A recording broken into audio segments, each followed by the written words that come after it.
성탄절 우리에게 주시는 하나님의 말씀은 예레미야 35장 5절로부터 10절까지 말씀되겠습니다.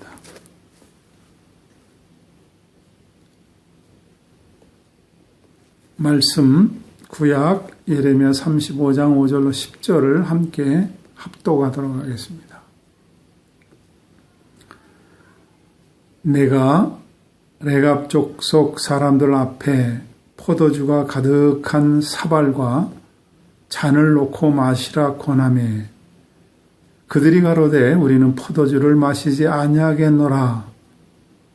레갑의 아들 우리 선조 요나답이 우리에게 명하여 이르기를 너희와 너희 자손은 영영이 포도주를 마시지 말며 집도 짓지 말며 파종도 하지 말며 포도원도 재배치 말며 두지도 말고 너희 평생의 장막에 거처하라. 그리하면 너희와 우고하는 땅에서 너희 생명이 길리라 하였으므로 우리가 레갑의 아들 우리 선조 요나답의 우리에게 명한 모든 말을 순종하여 우리와 우리 아내와 자녀가 평생의 포도주를 마시지 아니하며 거처할 집도 짓지 아니하며 포도원이나 밭이나 종자도 두지 아니하고 장막에 거처하며 우리 선조 요나답이 우리에게 명한 대로 다 준행하였노라. 아멘. 기도하고 말씀 나누겠습니다. 이 시간 선포되는 성탄의 메시지를 통해서 예수 그리스도가 우리의 진정한 구원주이심을 고백하는 우리 모두에게 성탄의 기쁨과 감격 그리고 성도의 메시지를 마음에 새기는 시간 되게 하여 주옵소서. 그래서 참된 제자의 삶을 살아가게 하시고 말씀의 영원토록 우리와 함께하며 그 말씀의 중심에 우리가 살기를 소망합니다. 오늘도 부족한 자를 성령께서 사용해 주시기를 간절히 소망하며 예수님의 이름으로 기도하옵나이다. 아멘.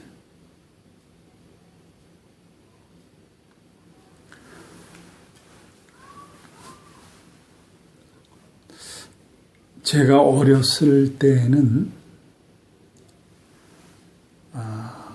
성탄절이 다가오면은 가슴이 설레고 얼마나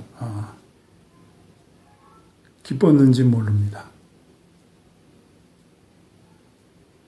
또 성탄절에는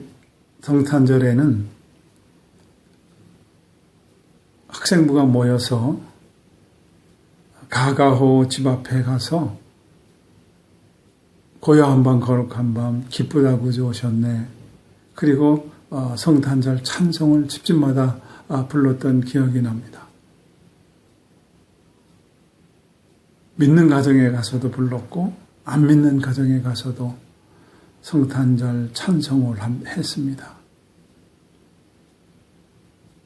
그리고 새벽까지 성탄절 찬양을 부르다가 교회에 들어와서 감사 기도를 드리고 떡국을 한 그릇씩 나눴던 그 기억은 지금도 가슴이 설렙니다. 그 당시는 거의 단독주택이었기 때문에 이게 가능한데 아마 요즘에는 아파트 안에서 이렇게 성탄송을 부르면은 고소당할지도 모르겠어요.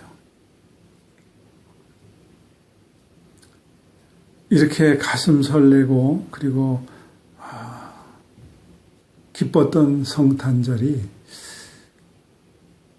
어느샌가 가슴이 설레지도 않고 별로 그렇게 기쁨도 못 느낀다 그렇게 말하는 사람이 있어요. 그러면 여러분 늙은 겁니다. 성탄이 뭐예요? 하나님이 세상에 오신 것입니다. 성경은 하나님이 세상에 오실 것을 계속해서 예고하고 있었습니다. 창세기부터 예수님이 이 땅에 오신다고 그렇게 예고가 되어 있습니다. 그리고 많은 선지자들을 통해서 예수님이 이 땅에 오실 것이 예고됐는데 신학자인 바빙크 목사님의 그 책에는 구약에 무려 453번이나 예수님이 오시는 내용을 예고했다고 그렇게 적고 있습니다. 세상에 오실 것을 누가 예고된 사람이 있습니까? 아무도 없습니다.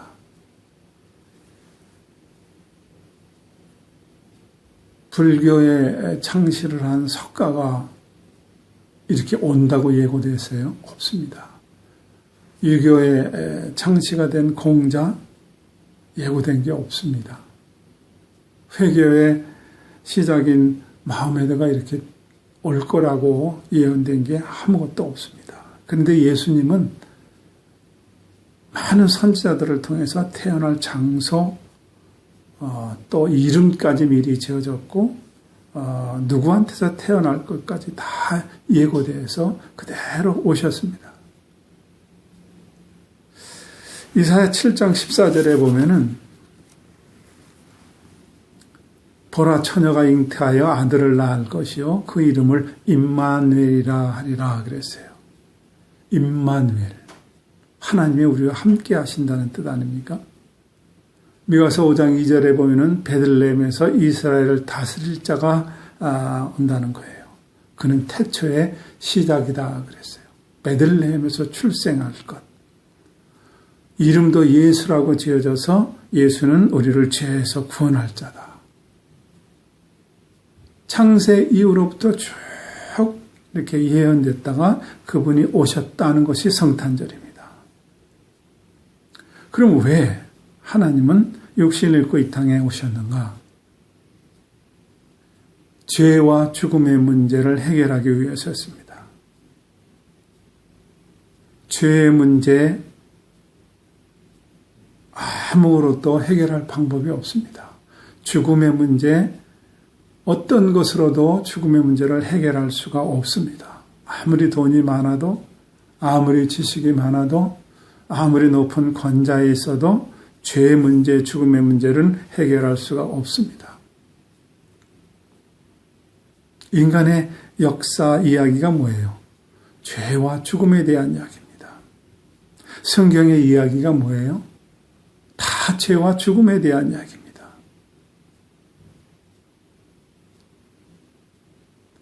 홍수 이전의 사람들은 1000살 가까이 살았습니다.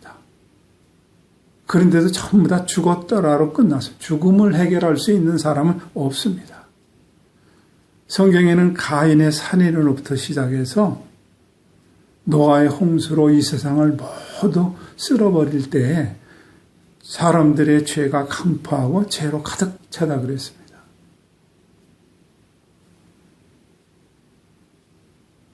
창세기 19장 5절에 보면 소돔과 고모라에 대한 멸망에 대한 것이 나옵니다.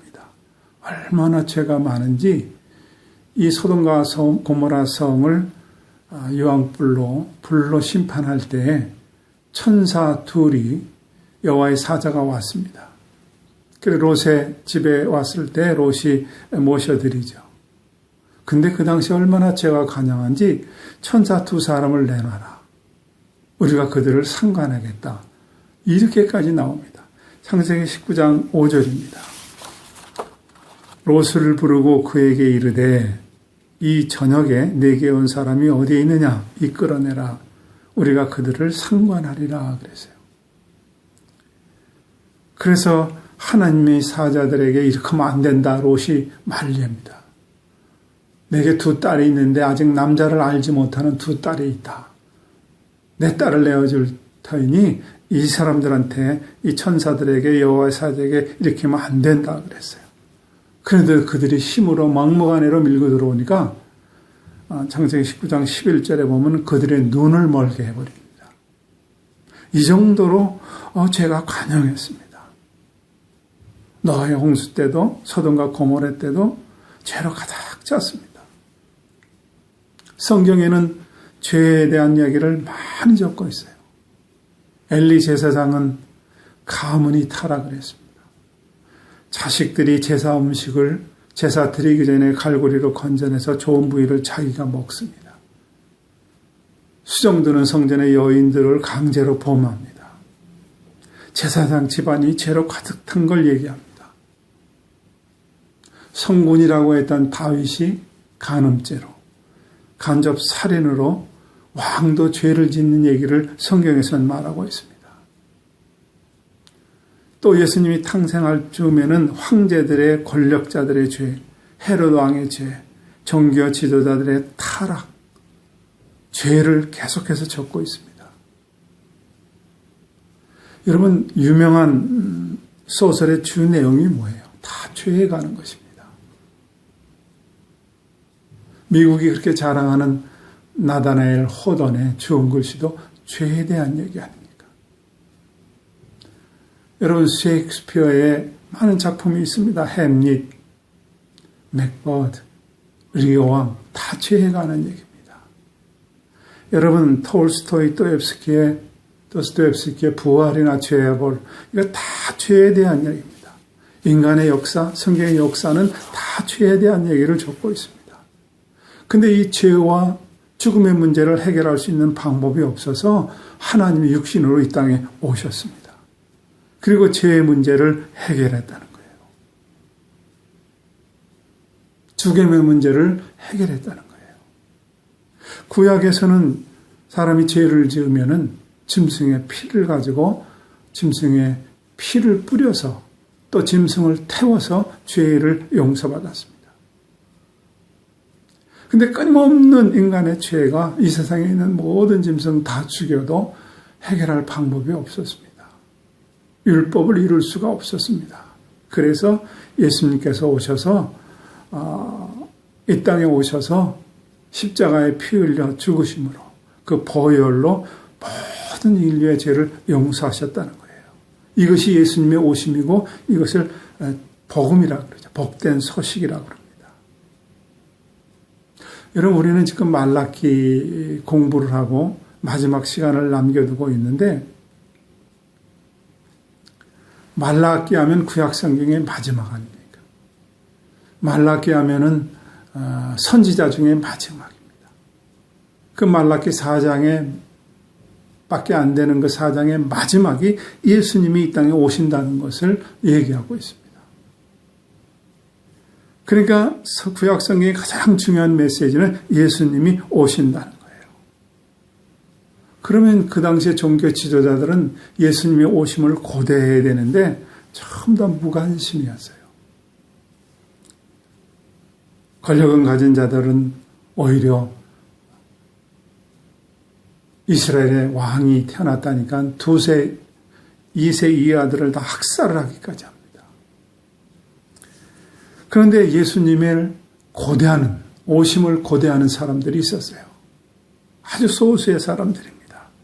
누가복음 2장에 보면은 시므온이라고 하는 사람이 있어요. 그는 예루살렘에 살고 있는데 의롭고 경건하다 그랬어요.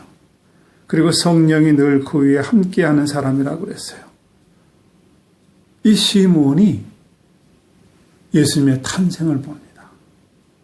내가 내 눈이 주의 구원을 보았다. 그렇게 고백을 합니다. 하나님께서 예비하신 것이다. 이렇게 고백합니다. 누가복음 2장 25절로 26절 그리고 30절에 그렇게 말하고 있습니다. 또 안나라고 하는 여선지자가 있었습니다. 누가복음 2장 36절에서 37절에 보면은 이 안나라고 하는 이 여선지자는 7년 결혼 생활하고 과부가 됐다 그랬어요. 과부가 된 지 84년이 됐는데 늘 말씀을 붙들고 주님이 오실 것을 고대하다가 아주 만나는 놀라운 역사적인 사건을 누가복음에서 시므온과 안나를 적고 있습니다. 그런가 하면은 또 목동들이 이 땅에 오실 예수님을 기대하고 있었습니다.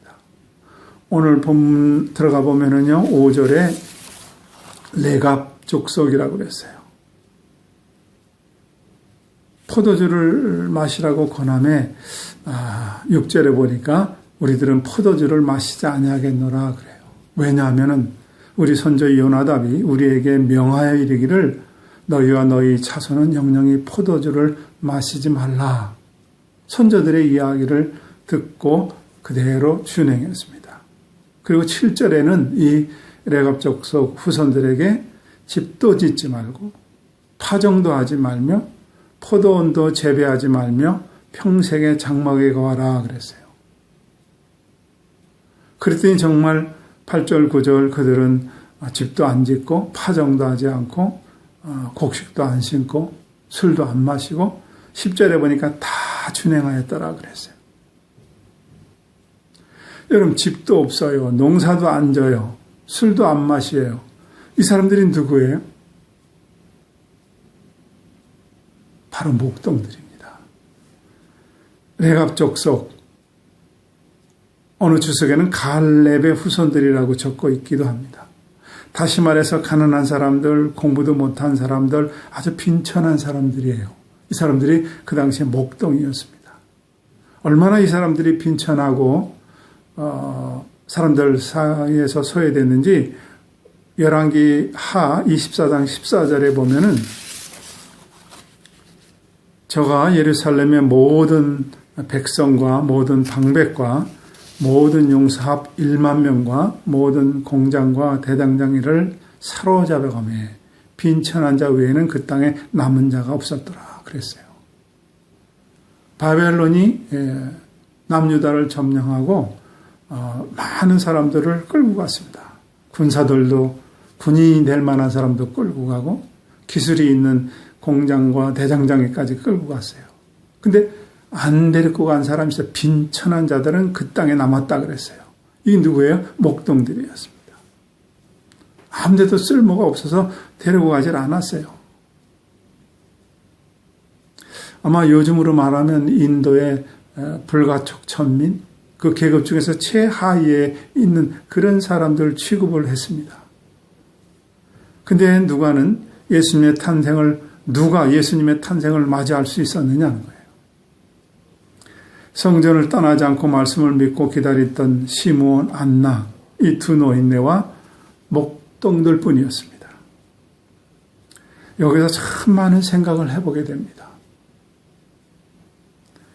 종교 지도자들은 다 어디가 있는지, 내노라 하는 믿음 좋은 사람들은 다 어디가 있는지, 아마 주님의 재림 때도 이와 같을 거예요. 예수님의 이 탄생을 요한은 빛으로 오셨다고 그랬어요. 이 세상이 어둠으로 가득 찼는데 예수님이 이 땅에 오신 것은 빛으로 오셨다는 거예요. 빛이 들어오니까 어둠이 순식간에 물러가는 것처럼 그렇게 예수님의 오심을 나타내고 있어요. 마태는 예수님의 오심을 만왕의 왕이라고 오셨어요. 그렇게 적고 있습니다. 헤롯이나 로마의 황제가 왕이 아니라 진정한 왕은 예수님이라는 걸 적고 있습니다. 누가는 죄 죽음에서 우리를 구원할 구원주로 소개하고 있습니다. 성탄이 뭐냐는 거예요. 여러분 오늘 예배를 드리면서 구원의 확신이 없다면 예배를 드리는 분 중에 그냥 교회 생활만 하고 아직까지도 예수님을 인격적으로 만나지 못한 사람이 있으면 오늘 예수님을 구원주로 지금 영접하십시오. 영접하는 자, 그 이름을 믿는 자에게는 하나님의 자녀가 되는 권세를 주신다고 그랬어요. 교회 생활, 그저 교회 다니는 건 좋은 거야. 교회 다니면 나쁜 일 안 생겨. 이런 생각 가지고 있는 사람은 지금 예수님을 구원주로 영접하셔야 됩니다. 이미 예수님을 구원주로 영접하신 분들은 예수님의 오심을 찬양하는 거예요. 경배하는 거예요. 그분에게 엎드려 절하는 거예요. 이게 성탄입니다. 그리고 이 소식을 마음에 담은 사람들은 전하는 거예요. 말씀 서두에 제가 우리는 새벽성을 돌았다는 얘기를 했습니다. 지금은 그런 추억이 아마 없을 거예요. 우리 어렸을 때는 집집마다 이 새벽성을 돌았어요. 여러분 성탄이라는 것은 선물 꾸러미가 아닙니다. 성탄은 파티가 아닙니다.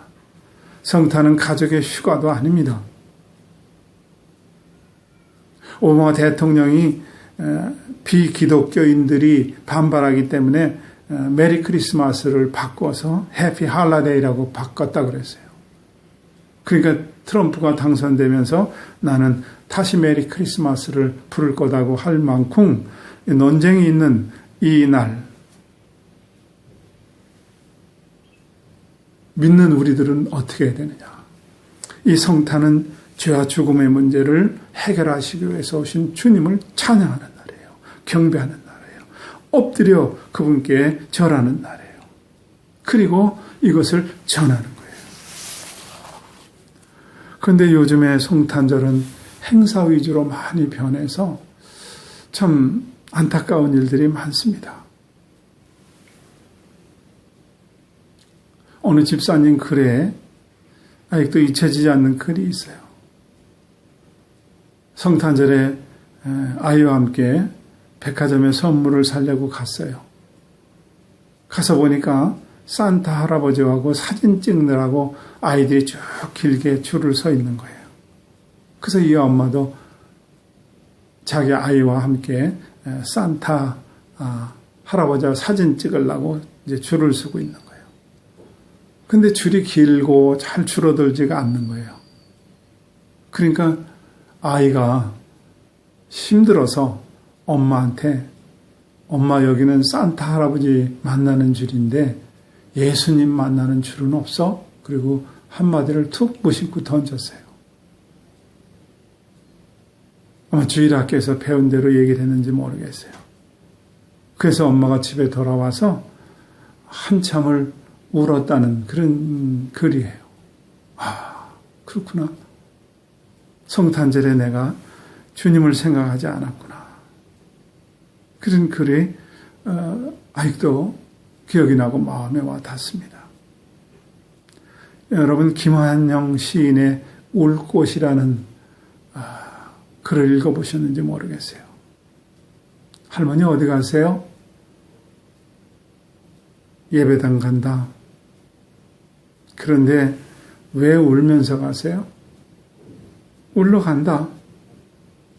왜 예배당 가서 울어요? 울 곳이 없다.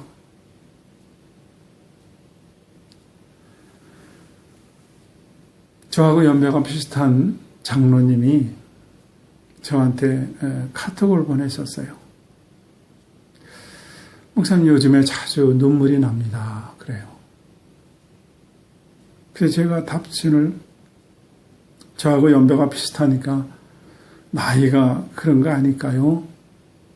그렇게 답신을 보냈는데 사실 저도 눈물이 많습니다.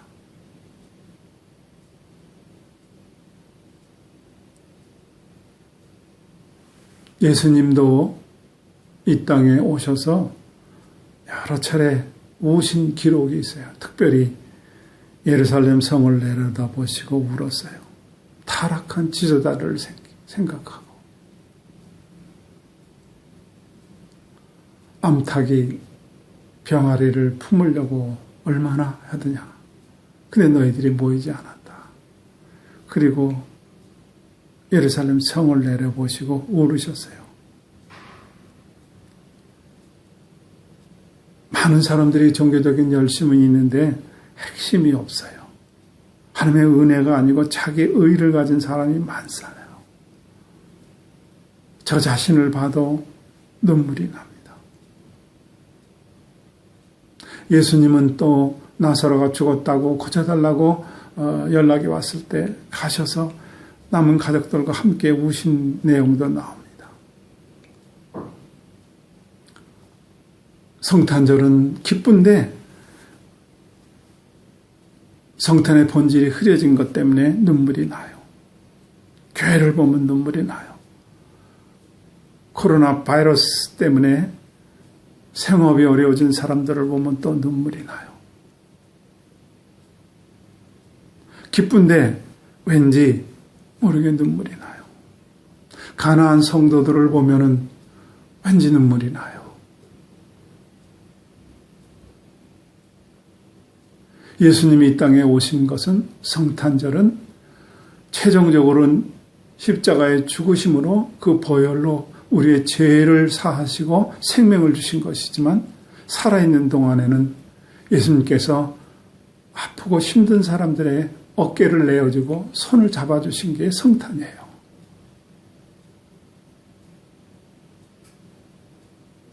세리들도 창녀들도 많은 죄인도 병자도 예수님께 나가서 어깨에 기대고 예수님에게 손을 잡고 그것이 예수님의 삶의 핵심입니다.